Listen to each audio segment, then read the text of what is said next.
Yesu ashimwe cyane. Dusangira aya majambo dusanga mu cete Paulo yandikiye abi Filipi igice cya 4:6 haravuga ngo ntimugire icyo mwiganyira ariko muri byose ibyo mugomba bimenyeshwa Imana mu gusenga no mu kwinginga bifatanije no gukenguruka. Nagomba twibukanye kuri iri jambo rivuga ngo gusenga ni byiza. Ijambo riratubwiye ngo ivyo mugomba byose bimenyeshwa Imana mu buryo bwo gusenga. Hari ivyo ukeneye mu buryo bumwe cyangwa ubundi, ivyo ugomba byose bimenyesha Imana bivuge mu buryo bwo gusenga. Paulo yarandikiye na Timoteyo mu cete cya mbere mu gice cya 2:1 aramubwira ngo imbere y'ibindi byose ndabahanura kwingingira Imana abantu bose n'ayandi majambo akurikira. Ariko ako kajambo niko nshaka imbere y'ibindi byose. Nukuvuga ngo ni ikintu dukwiye gukora imbere yuko dukora ibindi byose, imbere yo gufata urugendo, imbere yo kugira inama, imbere yo kugira imigambi, imbere y'ibindi byose.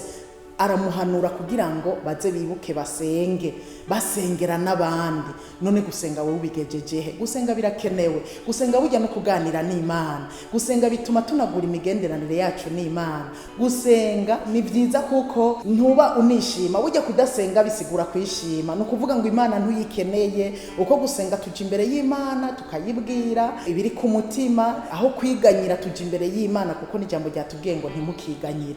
Rero udasenga burya bayishima. Kandi nagira ndakwibutse burya gusenga ntawe ubirengera. Gusenga ntawe uvuga ngo ntabikeneye. Gusenga nibyo abantu bose arabahambaye araboroshe barabikenera. Mbere burya ko utera uhambara ufise amabanga ahambaye niko ukenera gusenga cyane gusumba n'abandi. Nico gituma ntawe ubirengera. Ntawe uvuga ngo amerewe neza mu buzima ku burya tosenga. Ntawe uvuga ngo afise byose ku burya tosenga. Umuntu wese arakeneye gusenga. Rero jewe nawe muri kino gihe tunagura impemu yo gusenga.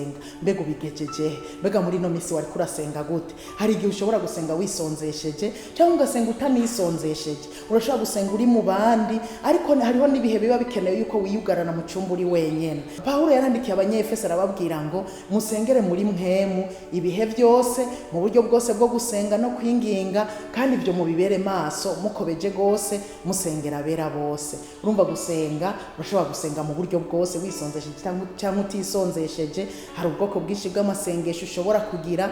Rero icyo nagusaba kimwe gusa nuko utokwibagira gusenga, ubishiremo umwete. Muri no misi ya nyuma tugira umwete wo gusenga, turabikeneye twese. Umwami Yesu abahezagire.